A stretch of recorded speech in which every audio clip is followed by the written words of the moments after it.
السلام علیکم ورحمۃ اللہ وبرکاتہ۔ اعوذ باللہ من الشیطان الرجیم۔ یا ایھا النبی جاہد الکفار والمنافقین واغلظ علیہم ومأواہم جہنم وبئس المصیر۔ یحلفون باللہ ما قالوا ولقد قالوا کلمۃ الکفر وکفروا بعد اسلامہم وہموا بما لم ینالوا وما نقموا الا ان اغناهم الله ورسوله من فضله فان يتوبوا يك خيرا لهم وان يتولوا يعذبهم الله عذابا اليما في الدنيا والاخره وما لهم في الارض من ولي ولا نصير۔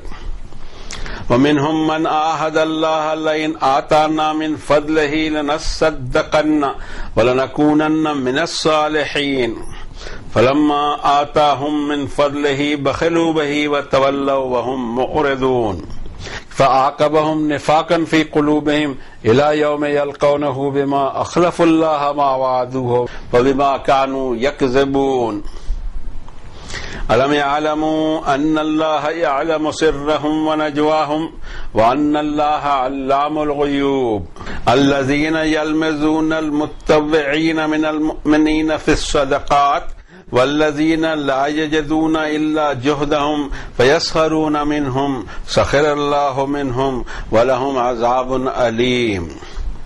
استغفر لهم أو لا تستغفر لهم إن تستغفر لهم 70 مرة فلن يغفر الله لهم ذلك بأنهم كفروا بالله ورسوله والله لا يهدي القوم الفاسقين۔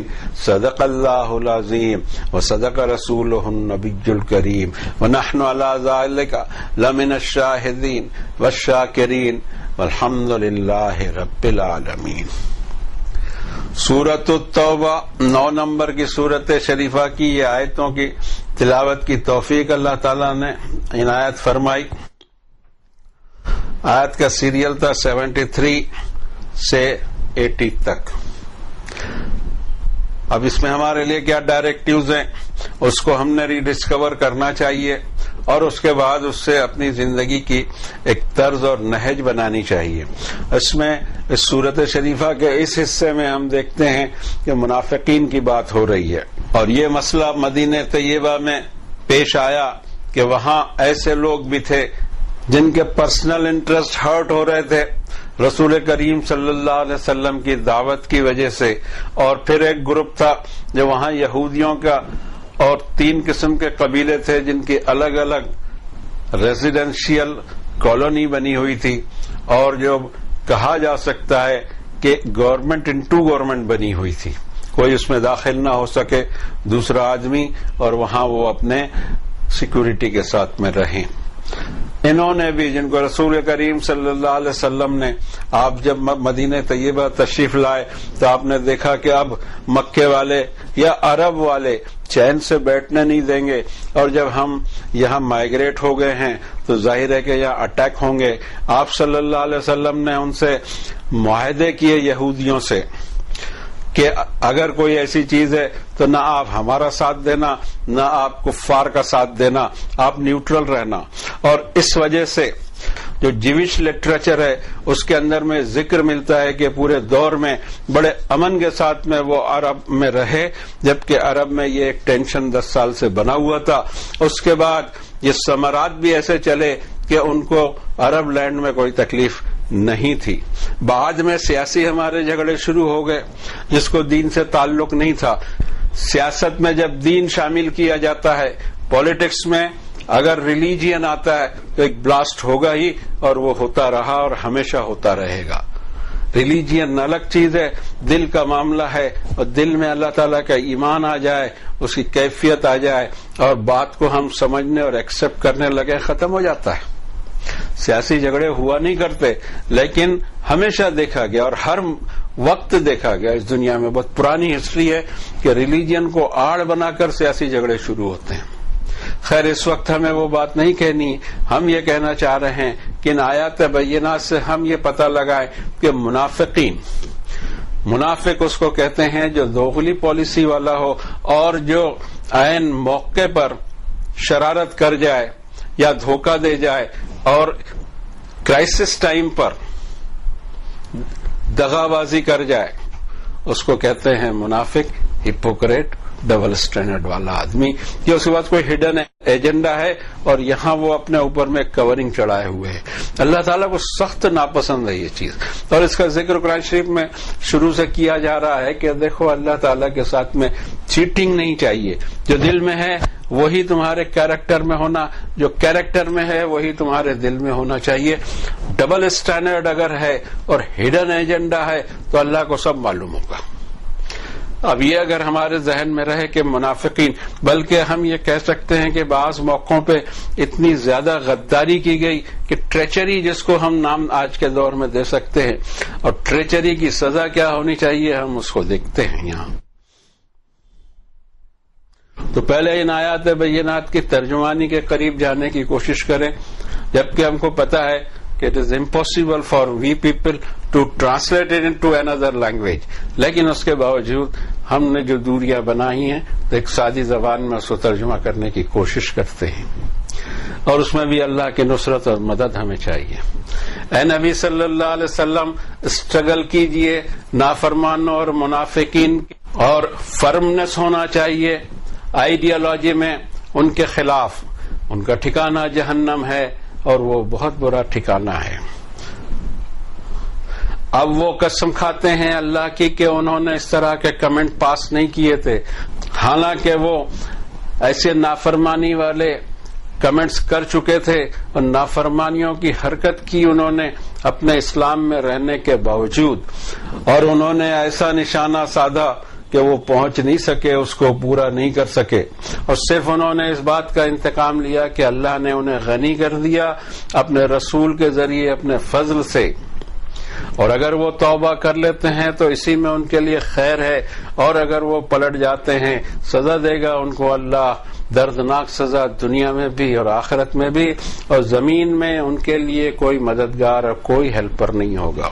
اور ان میں سے بعض لوگ جنہوں نے اللہ سے عہد کیا تھا کہ اگر ہمیں نوازے گا اپنے فضل سے تو ضرور ہم اللہ کی راہ میں صدقہ کریں گے اور ضرور ہم ریفارمیشن کے کام کریں گے، پھر جب اللہ نے ان کو اپنے فضل سے نوازا تو بخیلی کرنے لگے اور پلٹ گئے وہ اپنے اس وعدے سے اور اگنور کرنے لگے، سو ڈال دیا اللہ نے ان کے دلوں میں نفاق اس دن تک جس دن اللہ سے ان کی ملاقات ہوگی، اس لیے کہ انہوں نے اللہ سے کیے ہوئے وعدے کی خلاف ورزی کی اور ان کی پوری شخصیت ہی جھوٹی ہو کر رہ گئی تھی۔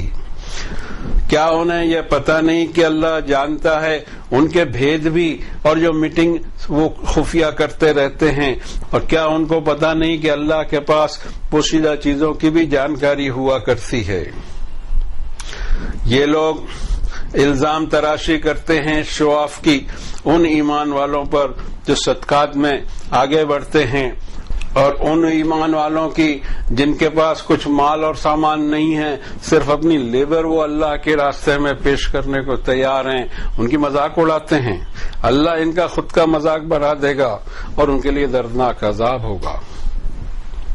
استغفار کی دعا کریں آپ ان کے لیے، یا آپ نہ مانگیں ان کے لیے معافی، اللہ نے معاف کرنا نہیں ہے، مغفرت کرنا نہیں ہے ان کی، چاہے آپ 70 مرتبہ بھی ان کی مغفرت کی درخواست کریں۔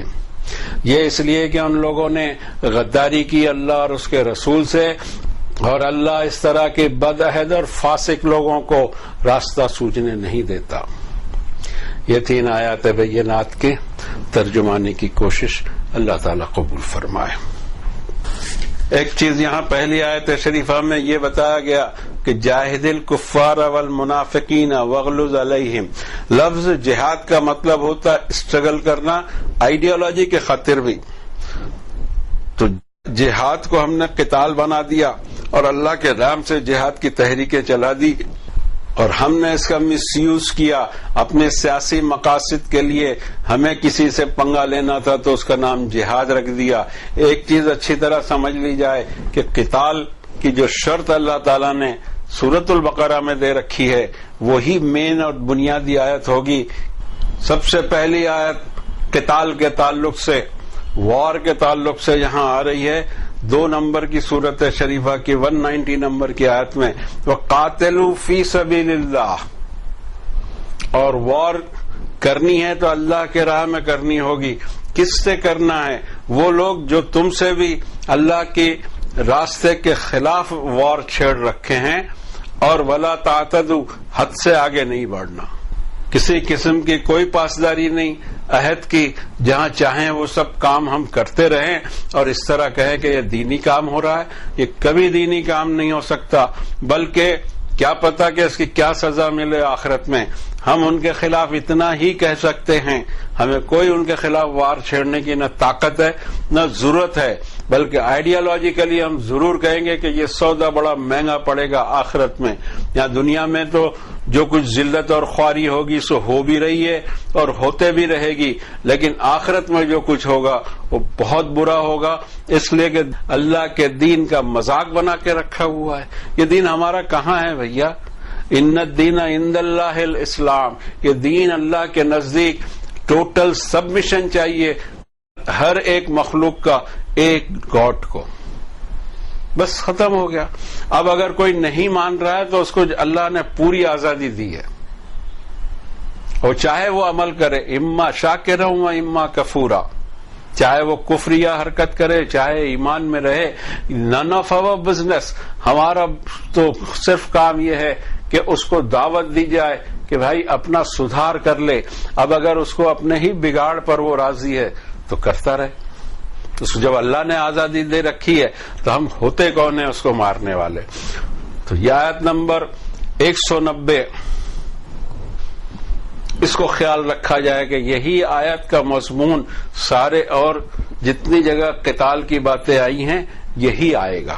اور یہاں قتال نہیں بلکہ جہاد ہے کہ جاہد الکفار، اور فرمنس ہونا چاہیے آئیڈیالوجی میں ان کے خلاف، آئیڈیالوجی میں اسٹرگل ہونا چاہیے. وغلظ علیہم، اور فرمنس انہوں نے دیکھنا چاہیے.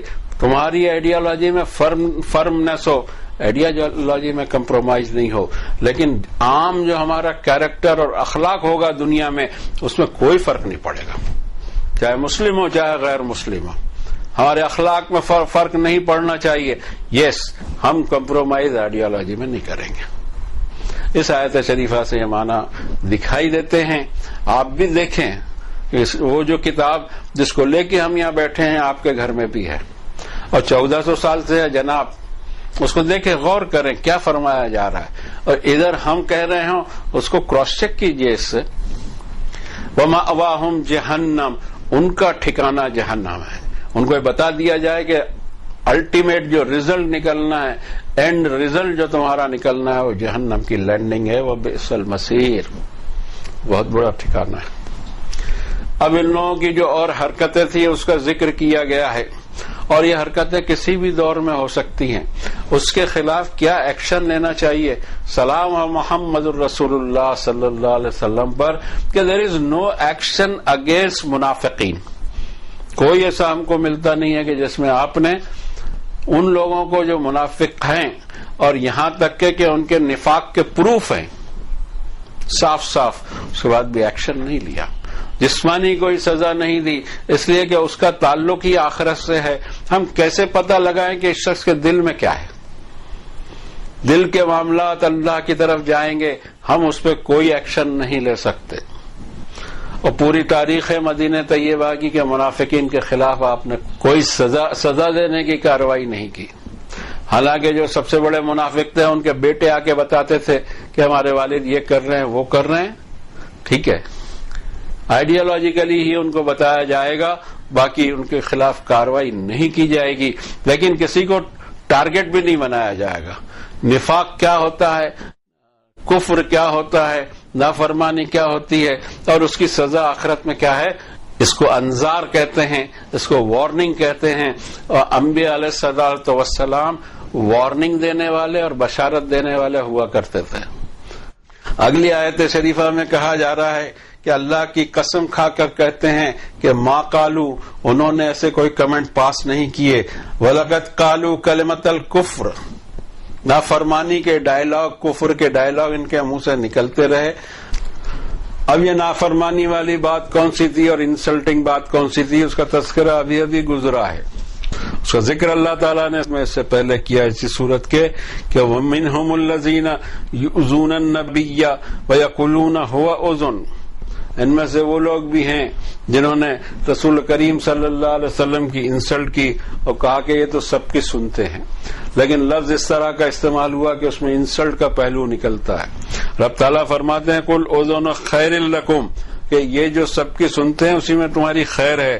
یؤمن باللہ ویؤمن للمؤمنین ورحمۃ للذین آمنوا منکم، دراصل ان کا جو کیریکٹر ہے، پہلی بات تو ہے کہ اللہ پر ایمان رکھتے ہیں اور ایمان والے لوگوں کا بھروسہ کرتے ہیں، اور ایمان والوں کے لیے وہ رحمت ہیں اللہ کی طرف سے. لیکن یہ انسلٹنگ ڈائلاگ بولا گیا، رب تعالیٰ نے اس کا بھی ذکر کرتے ہوئے پھر وہی بات کہی کہ اس کا جو ایکشن لیا جائے گا وہ آخرت میں، اور اگر توبہ کرتے ہیں، اگلی آیتوں میں آ رہا ہے، اور سدھر جاتے ہیں تو ان کے لیے ہی خیر ہے. اور اسلام میں رہنے کے باوجود نافرمانی والی حرکتیں کی اور انہوں نے ایسا نشانہ سادھا کہ وہ پہنچ نہیں سکے، اس کو پورا نہیں کر سکے، اور انہوں نے صرف اس بات کا انتقام لیا کہ اللہ نے اپنے فضل سے ان کو غنی کر دیا اپنے رسول صلی اللہ علیہ وسلم کی بعثت کے ساتھ، اور اگر اب یہ توبہ کرتے ہیں تو ان کے لیے خیر ہوگا، اور اگر یہ پلٹ جاتے ہیں تو ان کو یاد ہونا چاہیے کہ سزا دے گا ان کو اللہ، دردناک سزا دنیا میں بھی اور آخرت میں بھی، اور زمین میں ان کے لیے کوئی پروٹیکٹر اور کوئی مددگار نہیں ہوگا. یہاں پر بھی بات آخرت کے خوف کی دلائی جا رہی ہے. دیر از نو ایکشن آن دیم، اور یہی جو ہم نے کہا تھا کہ سلام اور رسول کریم صلی اللہ علیہ وسلم پر. دنیا کے ہر قانون میں ٹریچری کی جو سزا ہے سب کو معلوم ہے، لیکن خوبی کی بات یہ کہ قرآن شریف میں کوئی سزا ہی نہیں ہے. جو کچھ ہے وہ آخرت کے انذار ہے، آخرت کی وارننگ ہے، آخرت کا ڈراوا ہے کہ کیا کیا سزا ملے گی. یہاں کیسے کچھ پتہ لگا سکتے ہیں کیا حالات تھے. یہاں فرمایا گیا کہ وما نقموا الا ان اغناهم اللہ ورسولہ من فضلہ، اللہ نے اپنے فضل سے نوازا.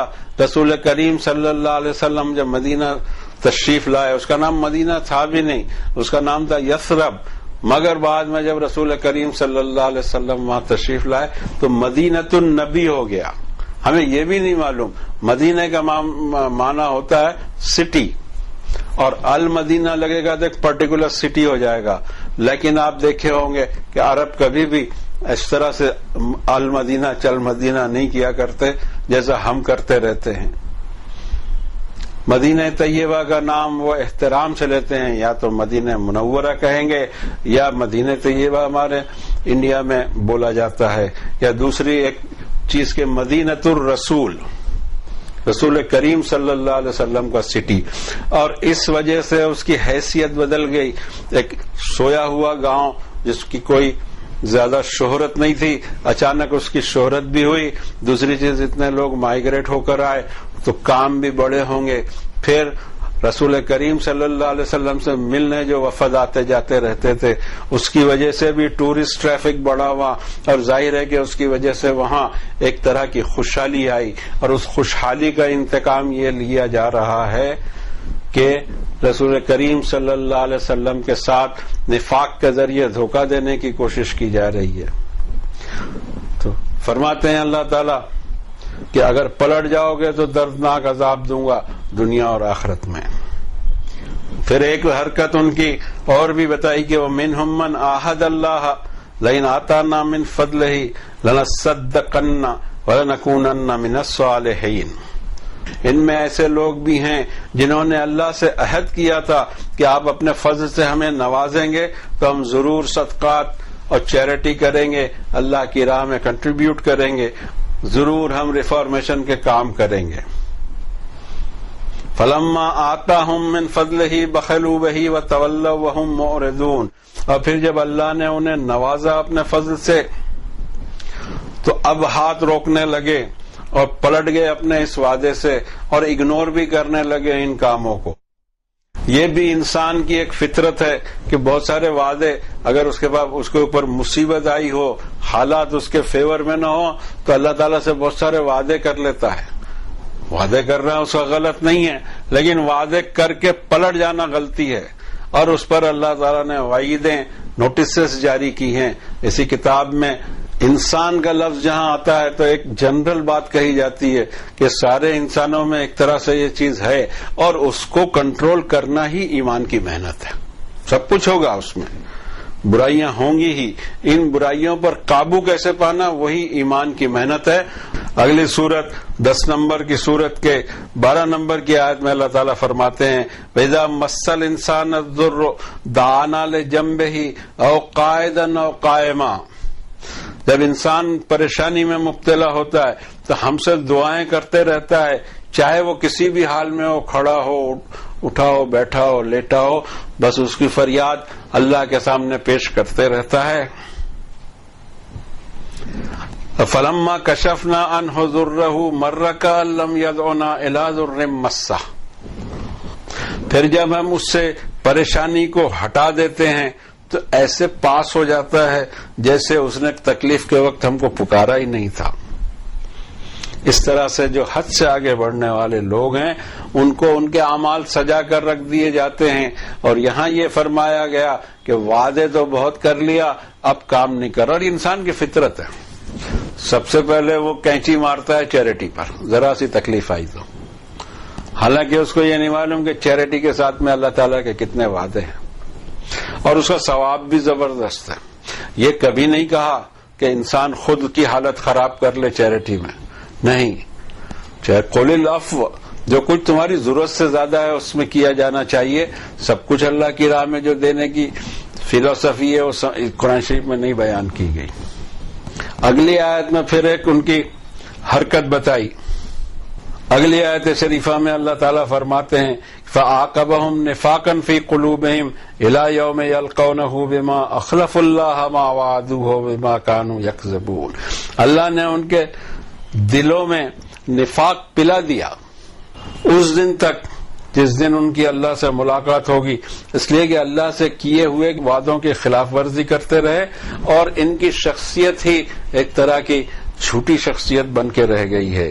الم یعلموا ان اللہ یعلم سرهم ونجواهم وان اللہ علام الغیوب. کیا انہیں یہ نہیں معلوم کہ اللہ ہر بھید کی بات اور خفیہ کو یہ میٹنگ چل رہی ہوں وہ سب کو جانتا ہے، اور اللہ ہر انسین چیز کو اور ہر خفیہ چیز کو جانتا ہے. اور اس کے بعد پھر ایک حرکت کی طرف ذکر ہوا کہ الذین یلمزون المتطوعین من المؤمنین فی الصدقات.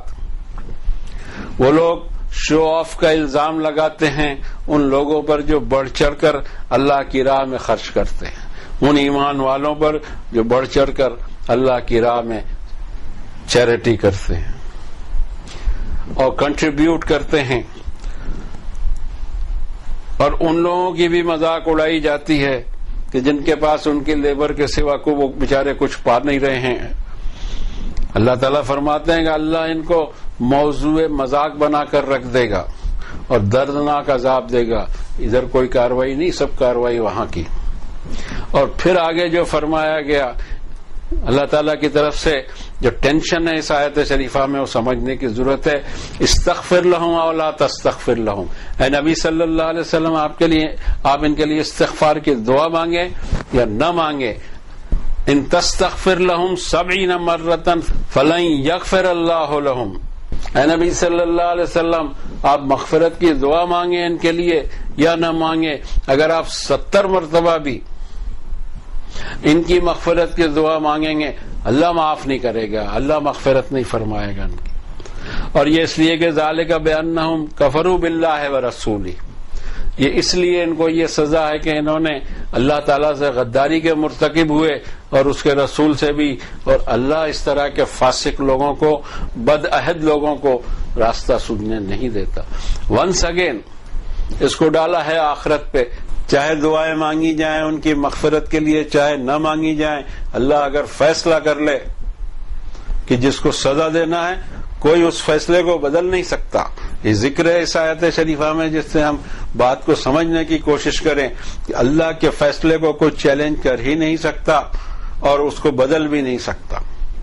ضرورت اس بات کی ہے کہ خوف خدا ہم کو اتنا ہو، اللہ کا خوف، آخرت میں اس کو جواب دینے کا خوف، اور اس کیس کو جب کھلے گا فائل، جس کیس کو ہم بھول چکے ہیں، اللہ کے یہاں ریکارڈ ہے. اور جب یہ وَحُصِّلَ مَا فِي الصُّدُورِ، یہ جو ہم نے چھپا چھپا کے رکھا ہوا ہے اپنے سینے پہ، دل اور دماغ میں، ہمارے انٹلیکٹ میں، یہ سب کھینچ لیا جائے گا اور اوپن ہو جائے گا. وہ دن بڑا خراب ہوگا. اس دن کے آنے کے پہلے پہلے توبہ کر کے ہم پلٹ جائیں تو انشاءاللہ خیر ہے، اور اپنے دل کو دھو لیں ایمان کے واٹر سے، ایمان کی شبنم سے اپنے دل کو دھو لیں، اور نیتوں میں اخلاص پیدا کریں. اللہ نے نیتیں دیکھنی ہیں، ڈیکوریشن نہیں دیکھنے ہیں. اسی پر آج کی بات ختم کرتے ہیں. نفاق کی کوئی صورت ہمارے دل اور دماغ میں پیدا نہ ہو، ہمارے کیریکٹر میں پیدا نہ ہو. ہم اللہ کی پناہ چاہتے ہیں، اس کی معافی چاہتے ہیں، اور اس کی طرف رجوع ہوتے ہیں. وصلی اللہ علی النبی الکریم.